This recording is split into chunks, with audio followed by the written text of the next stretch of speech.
this trip and I knew it was going to be ambitious. I really wanted to be here on Friday for the swim with the Mad Dogs. And at first, I really just thought the Mad Dogs were kind of this group that knew Molly, and initially it was Joy Edwards who reached out to me because she saw a photo of me and Molly in the Clash Watkins Glen documentary that aired last summer, and she reached out and she's like, if you're ever in St. Anthony's, come swim with us. And so I was like, okay, I think this is the year. Joy sent me an email with the address where they met, and it was at Jackie Yost's house. And I recognized the name Jackie Yost because from Molly Hayes always talked about Jackie Yost, because Jackie was a little older than Molly. I think she was a year or two older than Molly, and so they were competitors. So when Molly was going to be 89, Jackie was going to be in the 90s, and Molly was super excited because they'd be in two different age groups. And so I think that I reached out to Joy and I was like, could I interview Jackie, while I'm there? Can I interview your mom? And she said, absolutely. And so I did plan to do a quick little podcast interview with Jackie while I was there. And we did get to do that. I mean, I think what was even more special was chatting with Joy and Jackie ahead of the time. We drove out there and the weather was just terrible. We could tell the waves were huge. I actually texted Joy that morning and I was like, is this swim gonna happen? Because I had gotten in pretty late and wouldn't have mind sleeping in, and she's like, nope, the Mad Dog swim, rain or shine. And so we got out there and the power was out at their house on Treasure Island, but we got to see all these cool artifacts that Jackie had in her house from years of racing with her and her husband Larry and her children. And she was racing until she was, I think, 91, 92 in 2019 was the final race that Jackie and Larry did together. And it was at St. Anthony's before Larry unfortunately got cancer and then eventually passed away. And I think that hearing their stories about Larry and hearing the stories about those races back in the 90s was just one of the coolest things. And meeting the Mad Dogs and being welcomed into their swim was so cool. I did get in the water. I blame Joy.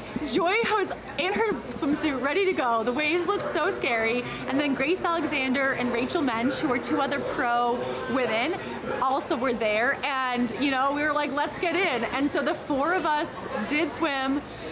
I think it actually wasn't as bad as it looked, but I know it looked really bad. And there was a moment when we were out there where I was like, this might not be the best idea.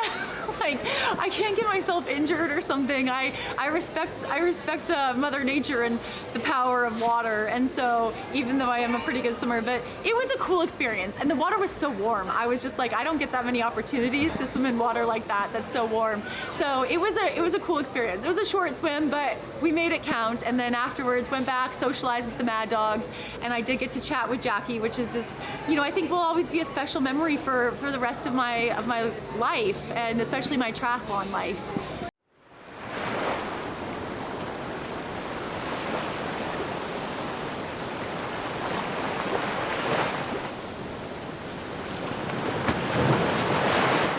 On Saturday, I woke up pretty early again and went down to the race site because the Meek and Mighty Super Sprint was happening. And this was a race that I'd heard so much about from the Atlanta Tri-Sisters. I actually roped two of my good friends, Betty and Ernie Janelle, into signing up for the race. And it was just so cool to walk onto that pool deck.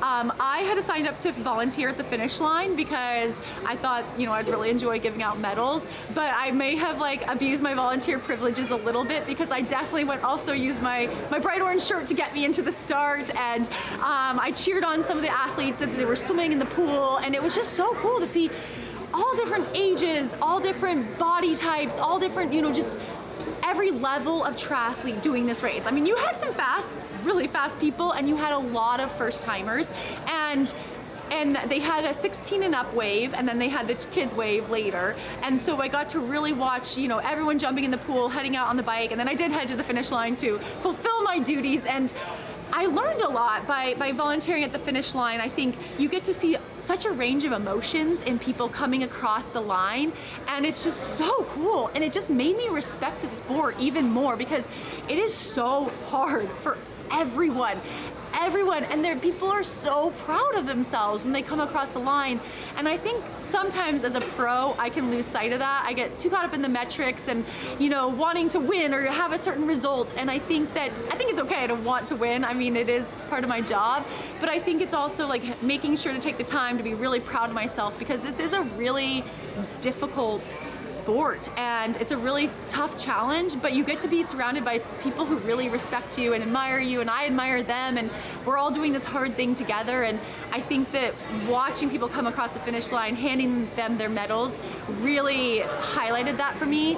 And then a special bonus was Betty won overall woman and got to lift the tape, and I got to cheer her across the line, and that was just a special moment. I mean, Betty is one of the people who first got me into the sport. I was 22 and she was 44, and we became training partners. And she raced in the 90s. I think she actually had won St. Anthony's Triathlon, the Olympic distance as an age grouper in the 90s. And so almost 30 years later, she's winning the super sprint, and now as a cancer survivor and just someone who's helped so many people get into the sport, and to see her lift that tape was really special.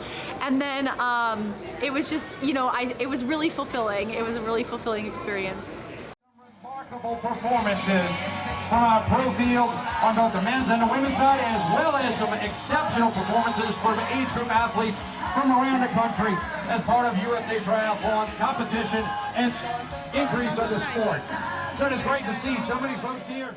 I know this probably comes across that I had done a lot of things leading into the race, and I wouldn't suggest this schedule for everyone, but I feel like at this point in my career, I'm pretty good at my energy management, and there was no me doing St. Anthony's without swimming with the Mad Dogs, without visiting with the Atlanta Tri-Sisters and volunteering at the Meek and Mighty. Those were the only conditions I ever intended to come to this race, and that's just because of where I am in my career and what motivates me in the sport right now. And so the only thing that kind of threw me for the loop was Saturday afternoon, we found out that because of the weather, the swim was going to be canceled. And I respect race directors and I respect the challenging positions that they are in, and whenever this happens, it is a safety issue, and I totally support their decision. And so the wild part was we were actually going to do a duathlon where we were going to run first and then bike and then run. So I think it was about a 1.2 mile first run, which is pretty short,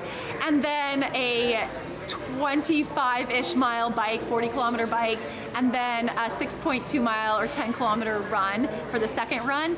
And it threw me for a loop a little bit, but I love race experiences, even unique ones, even ones that maybe don't suit me as a swimmer. So I was just like, okay, it's better than the alternative, which is probably not racing, and I'm just gonna go out there and put forth a good hard effort, and that's what I came here for. So that was my plan going into the day.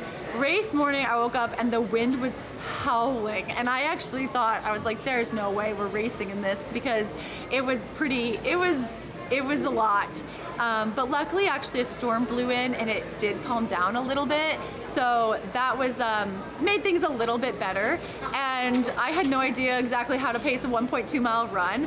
I think I actually started out pretty conservative, and I was like in 12th place or something. I'm not really known for my starts, in swimming or running.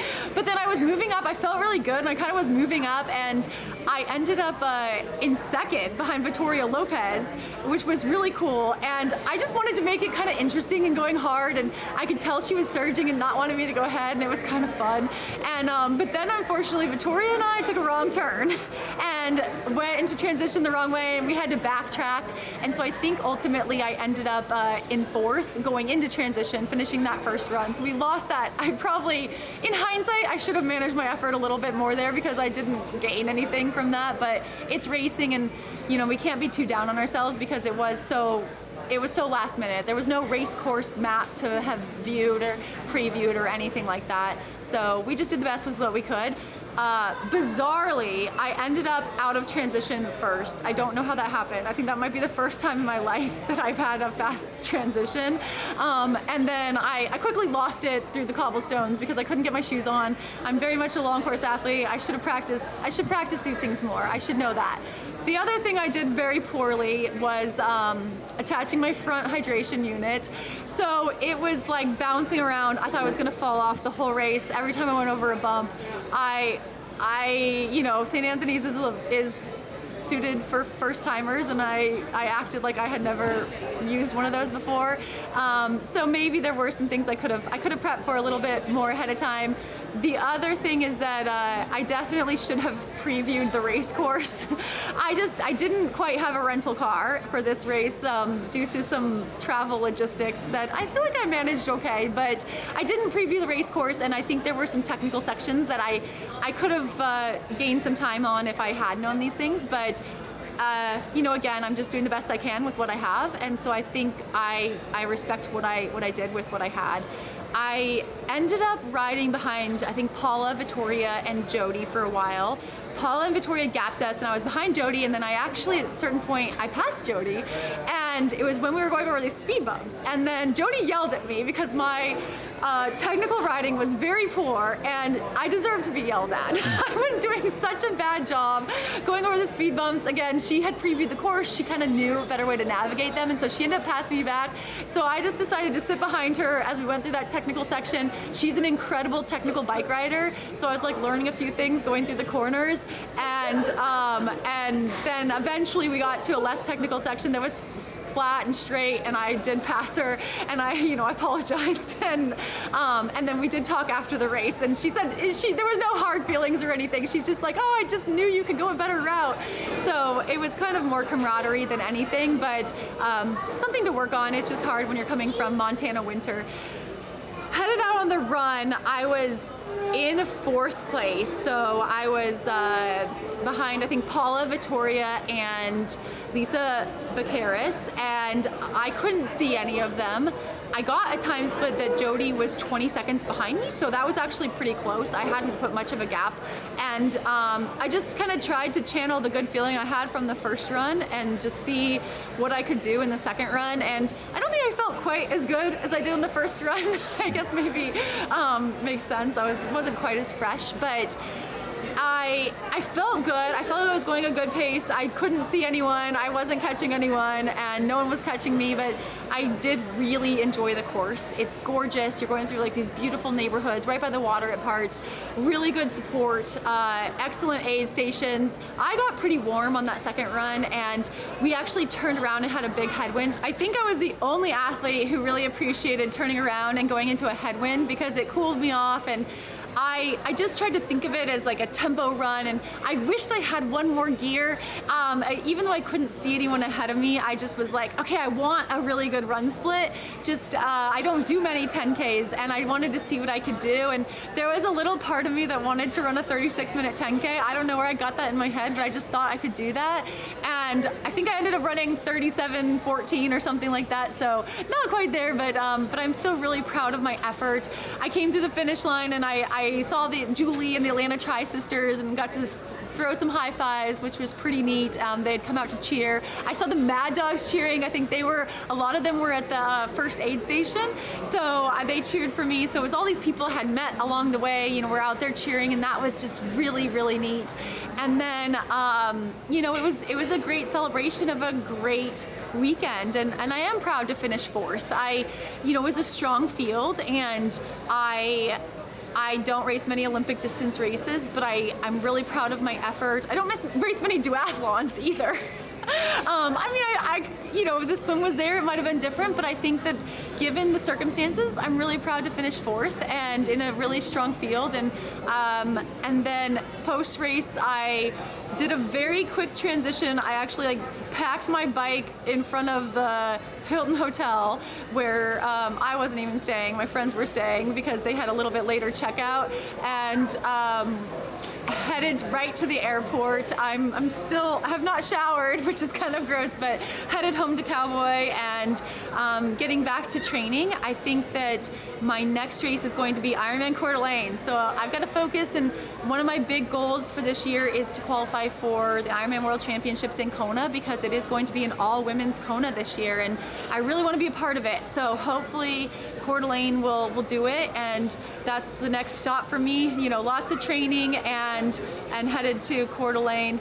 Plus, I have one fun trip next weekend to see Taylor Swift in concert at the Eras Tour. Not triathlon related, but I'm very excited about it, and it feels like a good reward for my hard work this weekend. So enjoying that as well.